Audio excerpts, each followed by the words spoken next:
Asante sana. Kama nilivyotangulia kusema ni kwamba tunataka tujue umuhimu wa kuamua vizuri katika mambo ya kiroho. Kwa kuwa safari hii ya kwenda mbinguni safari ya mara moja, hakuna kurudia. Ni safari tunapita hapa mara moja, kwa hivyo ukijipata kwenye njia mbaya utapotea. Kwa hivyo ni vizuri tuhakikishe tunayo yafuata ni mambo ya kweli. Unaposoma kitabu cha Kumbukumbu la Torati 30 fungu la 19 inatuelezea ya kwamba tumepewa uwezo wa kuchagua na Mungu. Na Mungu anatuambia mbele zetu kuna uzima na kuna kifo, kuna mauti. Lakini anatushauri ya kwamba tuchague uzima. Katika kuchagua huku ni kuchagua ili tuchague njia ambayo inaelekea mbinguni. Na hivyo basi katika somo letu tunajiuliza kwa sababu tumesikia watu wengi wanapenda ujumbe huu tulio nao. Wanapenda kusikia ukweli na kuufuata. Lakini tunaona kuna mambo yamekuwepo yanawazuia. Kwanza ni lazima tujue vizuizi hizo ambazo zinazuia. Tunapoangalia historia ya Ukristo, Yesu Kristo naye alihubiri ukweli miaka 3.5 akiwa mkombozi wa ulimwengu. Imagine alipata watu 12 tu. Lakini walipenda ujumbe wake, umati ulimfuata, wengine wakaponywa, wengine wakafufuriwa, lakini wakumfuata wakawa wachache. Ni nini hicho ambacho kilifanya watu wasifanye uamuzi wa kumfuata Yesu Kristo katika nyakati zake? Pia wanafunzi wa Yesu walifanya jambo hilo, lakini tunakuta kwamba ni wachache sana waliofuata ukweli. Ni nini hiki ambacho kinafanya watu wasiweze kuamua vizuri na kufuata ujumbe ambao ni wa kweli? Tunaangalia kwa wakati wa Yesu Kristo kizuizi ambacho kilifanya watu wasiamue vizuri ama wachelewe kuamua. Ukisoma katika kitabu cha Yohana 4 mstari wa 20 na 23, nataka tuangalie kizuizi kimoja pale ambacho kinaweza fanya hata na sisi nyakati hizi zetu tusiamue vizuri ama tuchelewe kuamua vizuri. Tusomee. Kitabu ni cha Yohana, sura ni ya 4 mstari wake wa 23, inasema, lakini saa inakuja, nayo sasa ipo, ambayo waabuduo halisi watamwabudu Baba katika roho na kweli. Kwa maana Baba awatafuta watu kama hao wamwabudu. Asante sana. Jambo hilo lilifanyika na yule mwanamke ambaye alikuwa kwenye kisima. Akakutwa na Yesu pale akiwa anachota maji. Yesu akamwambia kwamba amupe maji. Alipo ng'ang'ana kidogo, baadaye akamwambia sasa, kama ungejua mwenye anayekuambia mambo ya maji ungemuomba maji ya uzima. Naye akamuuliza, si unipe hayo? Baadaye aliposikia sasa kuna ukweli ambao hajai kusikia, akaanza kusema, na nyinyi kweli nyinyi huwa mnasema ibada ya kweli inafaa kufanywa Yerusalemu. Lakini sisi dini yetu inatuambia ya kwamba ibada ya kweli inafaa kufanywa kwenye milima hii. Badala ya kukubali ukweli kama Yesu alivyomwambia, alianza kupima ukweli na imani yake. Bwana sifiwe. Imani yake ni kwamba sisi kizuri kinachoweza kutufikia ni kile ambacho kimekujia kwenye nini? Kwenye mlima. Na Waisraeli nao wanasema ya kwamba ni kwenye Yerusalemu. Ni maana ya kwamba badala ya kupima ukweli katika neno ambalo waliambiwa na Yesu, anapima na dini yake ama na imani yake. Hilo ni jambo ambalo linakuwa kikwazo sana, ya kwamba badala ya kuchukua Biblia na mamlaka yake, watu wanataka Biblia iwa fit ama iweze kukuja kwa njia wanaoielewa na kulingana na imani zao. Sasa tunaona ya kwamba jambo hilo lilikuwa karibu kuzuia yule mama kumpokea Yesu Kristo, kwa sababu hakuja akiwa Msamaria. Yesu unajua alikuja akiwa Myahudi. Kwa hivyo anasema Wayahudi wanaweza kuwa namna gani na sisi hatutangamani na wao? Na dini yetu hairuhusu kwamba tuende Yerusalemu, inaruhusu tuwe kwenye milima. Kwa hivyo siku hizi unaona kwamba ujumbe wa Mungu katika nyakati za mwisho, Mungu amekuja kutuambia ametuletea ujumbe ambao utatoa mipaka yote, watu waweze kujua ukweli ambao utawafikisha mbinguni. Mipaka ya ukabila, mipaka ya dini, mipaka ya nchi, yote iwekwe kando, watu waweze kujua Mungu na kumfuata kulingana na maandiko matakatifu. Maana Biblia ikiwa ramani tumepewa sisi zote. Kama tungeikubali kama neno la Mungu bila kuangalia chochote kingine, Biblia ikisema tuipee mamlaka yake, kwa kuwa kila neno ambalo limenenwa kwa Biblia limehakikishwa. Tusiangalie, tusiwe na mtazamo wa Biblia tukiangalia dini zetu, tukiangalia ukabila wetu, tukiangalia nchi zetu, lakini tutazame Biblia kama ni neno la Mungu bila kuweka mipaka. Hicho ni kizuizi ambacho tumekiona na kiko kwamba unapowaambia mtu ukweli, anaposikiza na kuuliza wewe ni wa dini gani? Kwa kweli wewe ni wa dini gani? Dini haitatupeleka mahali. Kinachofaa kuulizwa, ukweli huo umesoma wapi? Biblia inasemaje?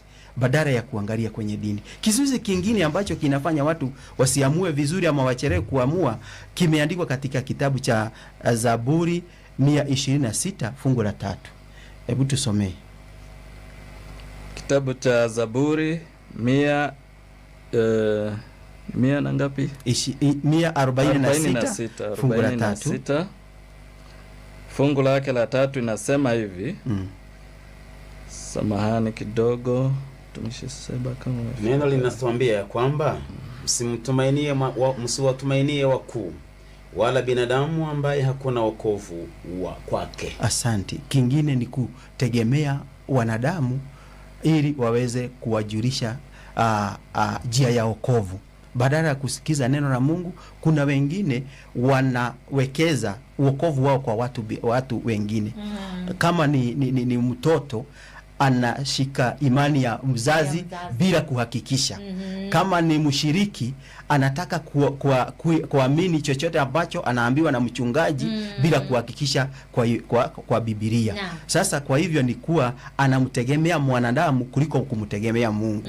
Na ujue ya kwamba hata na mchungaji, hata na mama, ana mzazi akaona nafsi ya kuokoa, mwenyewe anafaa kuchunguza maandiko, ajue mwenyewe kinachomhitaji na kinachohitajika kwa ajili ya wokovu. Kwa hivyo tunapoangalia mwanadamu tunaambiwa tusimtegemee, maana anaweza kuwa amekosea. Na akikosea na mimi nitakosea. Kwa hivyo tusiangalie kanisa letu linaweza kosea na sisi tukosee. Kinachofaa ni tuangalie Mungu, tuangalie ukweli kama ulivyo katika Biblia, na ukweli ndio utatuweka huru. Kwa hivyo tukiweka mwanadamu kando, tukiweka dini kando, tutaweza kuwa na msimamo wa kweli. Kwa sababu kila neno ambalo tutakuwa tumeliamini liwe limehakikishwa kwa maandiko matakatifu. Sasa tufanye namna gani? Kuna mambo matatu ningependa kuwakumbusha wasikilizaji wangu. Kwamba jambo la kwanza limeandikwa katika Warumi 14 fungu la 12. 14 fungu la 12. Tusomee.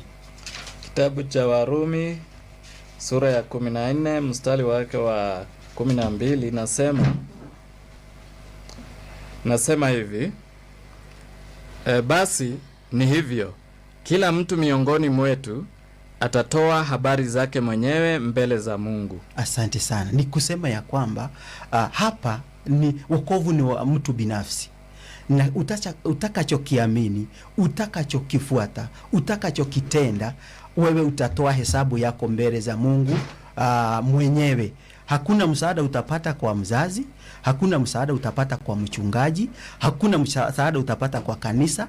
Kwa hivyo inabidi ya kwamba wewe mwenyewe ujisimamie. Kama vile huwezi kula chakula ule kwa miaba ya mwingine, wewe mwenyewe hata chakula kikiwa kizuri unafaa kuoja wewe mwenyewe, unafaa kukula ili kikusaidie. Hivyo wokovu nawe, maamuzi utakayoyafanya, jua Mungu atayaheshimu, lakini baadaye lazima utatoa hesabu yake mwenyewe. Kwa hivyo yote ambayo tutafanya katika mambo ya imani, inabidi kila mtu ajirudia, aiulize kwamba haya ninayowafanya nitawajibika mbele za Mungu. Na kwa sababu nitawajibika mbele za Mungu, ninayafanya kama anavyosema.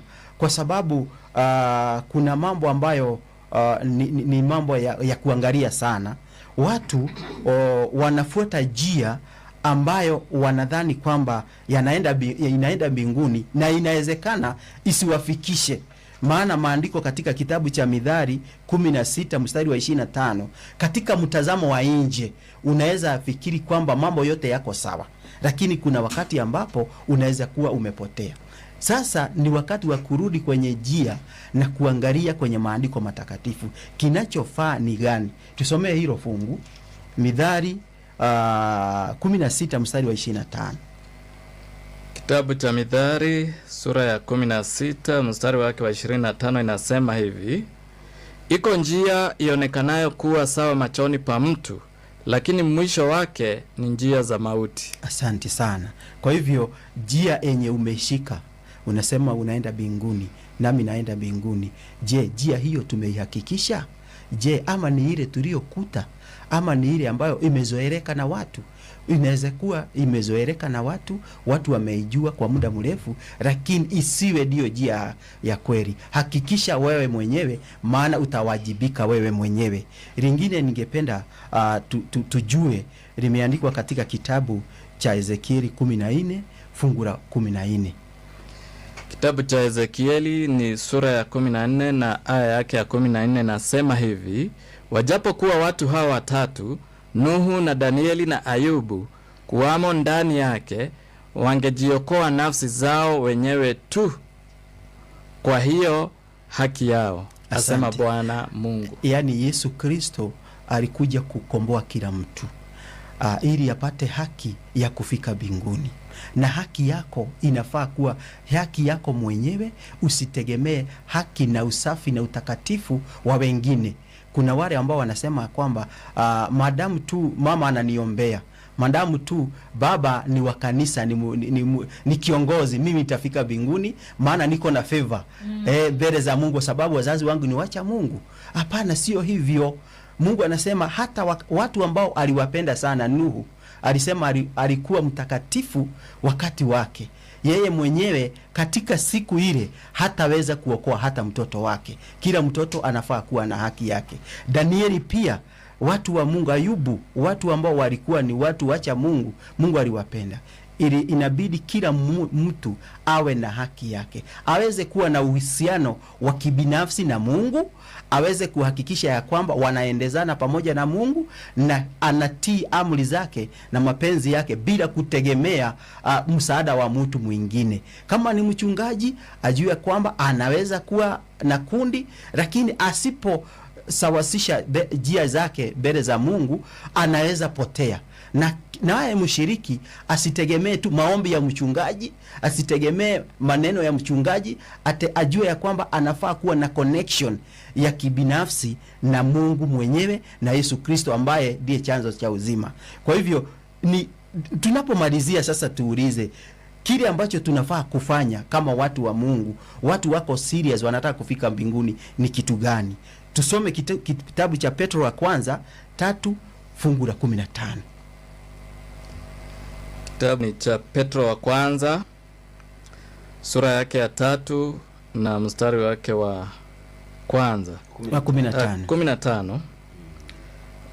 Nasema hivi: muwe tayari siku zote. 15. Ndiyo. Muwe tayari siku zote kumjibu kila mtu awaulizaye habari za tumaini lililo ndani yenu, lakini kwa upole na kwa hofu. Asante sana. Hapo tunaambiwa hayo ni mambo ya mtu binafsi. Kila mtu aweze kuwa tayari ya kutetea imani aliyo nayo, lakini kibibilia siku zote unapokifanya usiingie kanisani ufanye kama ulivyokuta. Hakikisha kinachofanyika unaweza kukitetea kwa maandiko, kwa sababu ulimwengu mahali umefika, uongo umekuwa mwingi kuliko ukweli, na inaonekana kwamba watu wakifuata njia inayofuatwa na watu wengi, haiwezi kuwa ni haki kusema kwamba sababu njia hii iko na watu wengi inaweza kuwa inaenda mbinguni. Unaweza jikuta kwamba katika hiyo njia iko na watu wengi kuna kasoro ambazo hazitawafikisha mbinguni. Kwa hivyo wewe mwenyewe kama una haki ya kufika mbinguni, na unastahili kujua unachokiamini, unaweza kukitetea kwa maandiko matakatifu. Kama ni ubatizo, umebatizwa kwa nini? Umebatizwa ubatizo gani? Kwa mfano, unakuta ya kwamba nyakati hizi kuna ubatizo zaidi ya 10 tofauti, lakini Biblia inaweka ubatizo mmoja. Wewe unaoutetea ni ubatizo gani? Na uliobatizwa umeandikwa wapi?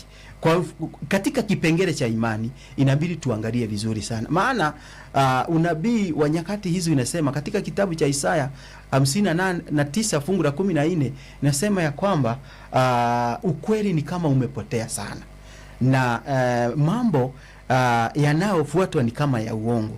Tukimalizia tuingie katika kitabu cha Wakorintho wa pili 13 fungu la 5. Kuna jambo lingine la kufanya hapo. Wakorintho wa pili 13 fungu la 5. Neno linasema jijaribuni wenyewe kwamba mmekuwa katika imani, jithibitisheni wenyewe, au hamjijui wenyewe kwamba Yesu Kristo yu ndani yenu, isipokuwa mmekataliwa. Asante, ni kujijaribu. Mungu atusaidie kutafakari kila mmoja wetu. Ujijaribu, ujue ya kwamba ninachokiamini ni kile Mungu amesema, na kama ni amesema kimeandikwa wapi. Kwa hivyo ujijaribu, ujitue katika mtihani, na wewe mwenyewe ujirekebishe mahali ambapo unaona hauenendi kulingana na mapenzi ya Mungu.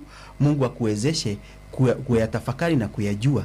Ni katika jina la Yesu Kristo. Mungu awabariki. Amen. Amen. Amen and amen.